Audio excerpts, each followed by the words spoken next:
All right, so I have owned this beautiful ROG Ally for about 24 hours now, and I have to say, as much as it pains me to say it, this has been the worst initial impressions of a product that I've ever had. Now, I need to make a big caveat, which is that the hardware on this thing is fantastic. This is some next level hardware. It's significantly better than the Steam Deck in basically every way. I like it a lot more hardware-wise, but software, we're gonna go over the things in this list, and keep in mind, as I'm telling you all these bugs that I've had, I've only been using the device for about 24 hours, so these are only glitches that I've personally experienced in 24 hours, and I only am covering the glitches that I was able to get on camera. I had a lot of glitches where I wasn't recording and then I'd pull out the camera, and in the 5 seconds it would take me to pull out a camera, the glitch was already over. So this is by no means an exhaustive list. This is just the ones that I could film. And before we start throwing a lot of hate in the comment section, just know Asus can totally fix this. They are capable of making the software a lot better in a lot of ways. I mean, some of the problems are clearly Windows, but Asus can fix a lot of these problems. So I'm not saying that this is a bad device. I think this will improve over time. And today is the launch day, so you would expect today to be the worst the software will ever be, and it will only improve from here. But I'll just say, if the software doesn't improve dramatically, I will not recommend this device. Okay, now with all those very strong words being spoken, let's get into the list of glitches and bugs and everything else that I've experienced within this first 24-hour window. Starting with the setup, when I tried to log on to my Wi-Fi network, I could not get a keyboard to pop up no matter what I did. I ended up having to plug in a keyboard using USB Type-C, and that was the only way that I could type. And you also had to type in that setup in order to log into your Microsoft account, which I also needed an external keyboard for. However, after that setup was complete, the pop-up touchscreen keyboard worked just fine. It just seemed to not work for me in the initial setup. Number 2, before I could even download a game, I ended up having to restart the device because of updates from Windows, the BIOS, AMD updates, and Asus's Armory Crate 6 times before I was ever able to download a single game. And I've now restarted it 3 times for updates, and now it just popped up another thing saying, hey, it needs to restart. It needs to restart right now.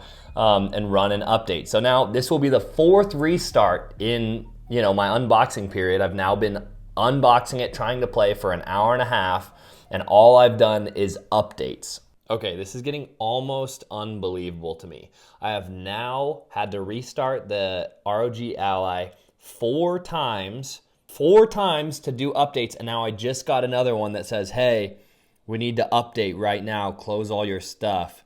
So this will be number 5 restarts within, again, I've only been using it for about an hour and a half. Okay, so I literally just updated for the 5th time, the 5th full reboot because of an update on this brand new ROG Ally. And now it booted up and I get things starting downloading again, and I just got this pop-up, which is a firmware update tool, and it wants me to update. Oh, I just want to play a game. All right, so I've been setting up the Ally for about 2 hours, and I have restarted this thing because of updates 5 times, and now it wants to do it a 6th time. So it was just doing an update right then, and then instead of booting back into Windows, it booted into the BIOS and now popped up this screen that says it's going to have to now update to the latest version of the BIOS.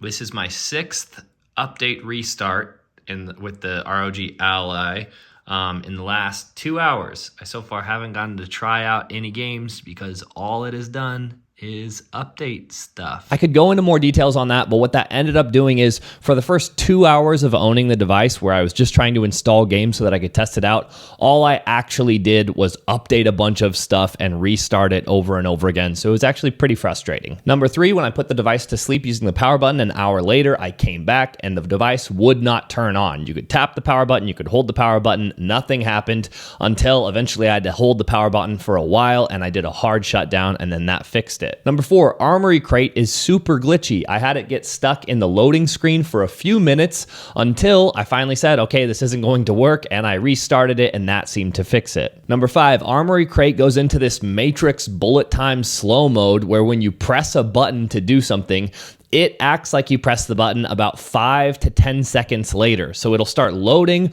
or it'll act like you didn't even do anything and then you go to do something else, and then it'll act on your previous action like 5 or 10 seconds later, which makes it totally unusable. A restart did fix this. Number 6, Armory Crate freezes when you try and launch a game. This happened numerous times to me and is really frustrating, and most of the time when it would freeze, you then couldn't do anything with the system and you had to hold down the power button to hard reboot because everything was totally frozen. Number 7, the EA launcher crashes about half the time that I try to use it. A restart does usually fix it, and so it'll work the next time, but if you try and boot it up again, it'll crash. Number 8, the Ally was totally frozen, and when I tried to restart it using Windows, the pop-up to restart was popping up behind everything else, so you couldn't tap it. On the 3rd or 4th restart of the day, the Ally totally forgot my PIN and fingerprint, which I had set up just a little bit before, and I had to redo that login information. Number 9, and this happened to me a lot, but Steam would only access the internet for about 5 minutes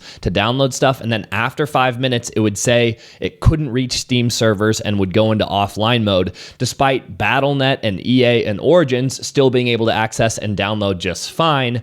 Steam couldn't do it. Then when I would restart, it would work again for about 5 minutes, and then it would stop being online again. Now, this goes into number 10, which is that when I would enter Steam Big Picture mode, which is kind of how I want to interact with Steam, it usually would go into offline mode. I have no idea why this would be, but I tested it for a while, and it seems like as long as I don't go into Big Picture mode, Steam was less likely to go offline, although it still did do it a bunch. Those were my 10 biggest bugs and glitches that I've had with the ROG Ally over the first 24 hours, but I have had a lot more, but most of them consisted of graphical glitches where things would kind of just bump around the screen, freezing where stuff would get frozen, but usually in 5 to 10 to 20 seconds it would unfreeze itself, games not working, games crashing constantly. I have had an almost unbelievable amount of glitching. So as for right now, I'm going to just keep pressing on and I'm going to keep trying to use it, but if it doesn't fix itself and the software doesn't get better within the next week, I am definitely going to return this thing. And I should say, I got the Steam Deck not when it first came out, but about 6 months after launch, and it did have glitches, but it had nowhere near the amount of glitches that this one does. So as of right now, I'm incredibly disappointed with Asus because it seems like they knocked it out of the park with the hardware. This is really good hardware, but their software is just dog shit. It is just some of the worst software that I've ever used, and a lot of it seems to be centering around Armory Crate, and Armory Crate is the buggiest software I have ever seen. Like, half the things that I try to do when I go in there to change something, they freeze and glitch or don't work. I've never experienced software that's this glitchy. So to wrap things up, this hardware is awesome, the software is shit. I'm hoping it gets better, but I'm not going to hold my breath. If it doesn't get better in the next week or two, then I'm going to return it to Best Buy. I already have to return mine because mine came defective with the left bumper, never worked straight out of the box, so I'm already going to have to get that replaced. But we'll see if I even want to get it replaced, because if the software stays this bad, I don't want to use the device personally. Okay, if you have any questions or comments, let me know in the comment section below. And if you have any fixes for any of these bugs, let me know, because I really want this to work. I really want to love the hardware because it's so good, but just the software is really holding me back. So if you have fixes, let me know in the comment section below. If you have any other videos that you want to see on the ROG Ally or the Steam Deck or a mash of the two, let me know in the comments and I'll try to get to them. All right, we'll leave things there. See you guys next time. Peace.